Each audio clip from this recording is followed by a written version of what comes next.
In 1963, the well-known and highly sought-after Newbery Award was presented to a children's novel that many today still consider to be a classic example of children's literature, Madeleine L'Engle's A Wrinkle in Time. This book stood out from other children's literature that was published at the time for the way that it challenged young readers with its large and varied vocabulary, its complicated concepts of space and time, and its complex issues of good and evil, love and reason, and freedom and order. So in 2004, Disney tried its hand at adapting this story for film.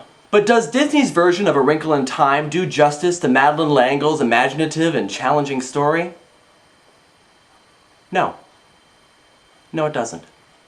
Every so often in the comparisons of books and movies, we will come across a book or a movie that is so obviously inferior to its cinematic or literary counterpart that it hardly seems worth it to do a full books versus movies review. For these instances, we have the reviews of shame. In these reviews, we will look at the inferior story, me, the Mad Hatter, looking at the movies, and my counterpart, regular Matt, looking at the books, and list the various reasons of why this version of the story just doesn't measure up. So without further ado, let's take a look at why Disney's A Wrinkle in Time just doesn't cut it.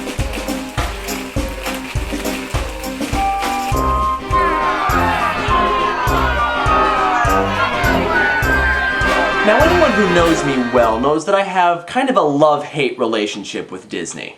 On the one hand, they've done some great things for cinema, and they've produced some really spectacular movies, many of which I consider favorites. On the other hand, they've also produced some pure, unadulterated crap. But then, what movie studio hasn't? That's not what really bothers me about Disney. Now, what really bugs me is the alarmingly huge amount of Disney films that are just plain forgettable.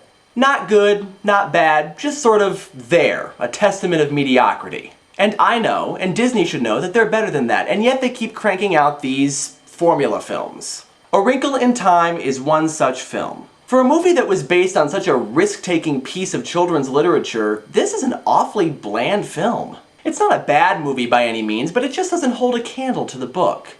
And here are 3 reasons why. Reason number 1, characterization. Now, I'm not talking about characters like Mrs. Whatsit, Mrs. Who, Calvin, the man with the red eyes, or either of the Doctors Murray. They all did alright. I've seen better child actors than the kid that played Charles Wallace, but then I've also seen worse. And Katie Stewart did alright as Meg, although I swear she kept that same expression on her face throughout the entire movie. Though I guess if Bella Swan can get away with it, anybody can. But there are 3 characters in particular that really kind of bother me. First, the twins, and for the purposes of this review, the twins really do count as one character because, according to Disney, any twins outside of the Parent Trap have the exact same personality. In the book, the twins are described as normal, at least in comparison to Charles Wallace and Meg. But the movie confuses normal with obnoxious.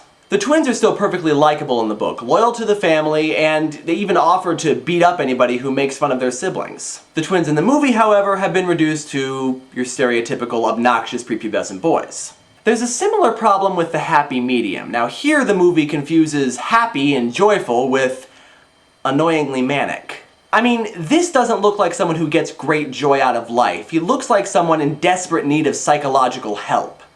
Possibly in the form of a straitjacket in a padded room. And then there's Mrs. Witch, who goes from being a wise, all-knowing entity with great faith in youths like Charles Wallace and Meg to a cranky old lady who doesn't think that kids can do anything.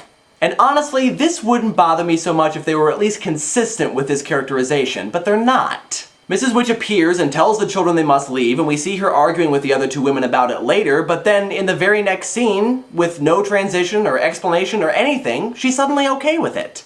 And then, just as suddenly, she's not okay with it anymore.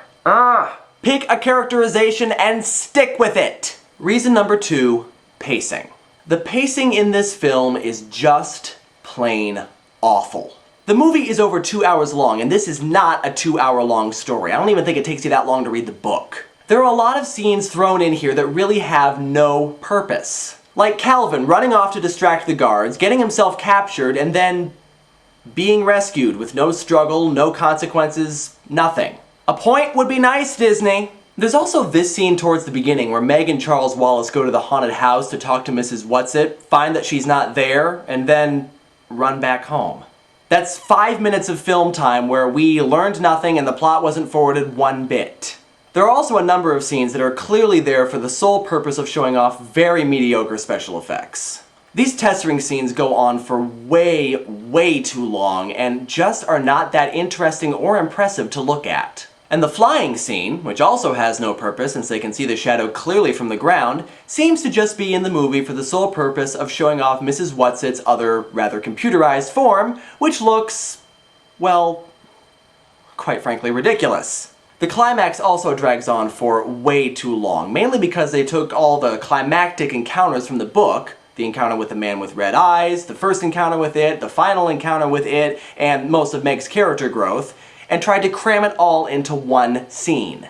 Ironically, the one part of the movie that should move more slowly, the scene with Meg's healing, which also contains the majority of her character development, is just kind of glanced over. The dialogue is also off quite a bit. Scenes like the first encounter with Mrs. Whatsit and Charles Wallace's seduction to the ways of it just sound like everyone's shouting their lines randomly without connecting to the conversation. And there's also instances where there's huge gaps of silence in the dialogue for no reason. In fact, you know what it's like? It's like sitting in a high school theater production where not everyone is quite solid on their lines yet. So there's a lot of missed cues and a lot of people saying their lines randomly with really no regard for the structure of the dialogue. The only difference is that rather than being a high school theater production, this is, you know, a professionally made movie. And reason number 3, subtlety.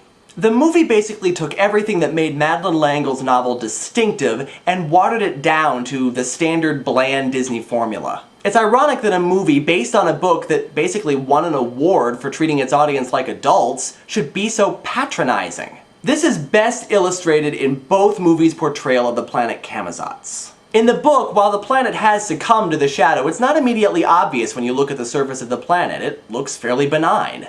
The only clue that anything evil has happened here is how frightened and rigidly obedient the people of Camazotz are to it. Whereas in the movie, gee, I wonder if this is the evil planet. And then there's the final victory, where Meg discovers that the one thing that she has that it does not is love, and uses this power to free Charles Wallace. In the book, that's all she's able to do. She frees Charles Wallace from it, and gets him and her father back home safe and sound. She doesn't defeat it, she doesn't drive back the shadow from Camazotz, and she doesn't make some cliché-ridden speech to the people of the town. She just gets her brother back, and that's enough. But that, of course, is not good enough for the Disney formula, and so the power of love is not only enough to get her brother back, but also to completely overpower and defeat it. This is the same shadow that it took a freaking sun exploding to drive back. And then, as if this movie hasn't insulted our intelligence enough, as if it wasn't enough to hear Meg say, "I love you, Charles Wallace," over and over,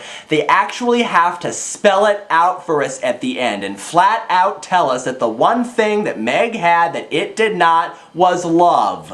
Yeah, I don't know, Disney. I still don't quite get it. Are you sure you don't want to throw in some visual aid so that my puny little brain can comprehend? So that's Disney's A Wrinkle in Time, and as I said before, it's not a bad movie, but it's not a good one either. It's strictly mediocre in its telling of the story. My advice, if you really want to experience this story, read the book. Be sure and stay tuned to this channel for more books versus movies reviews coming soon, and until then, happy viewing.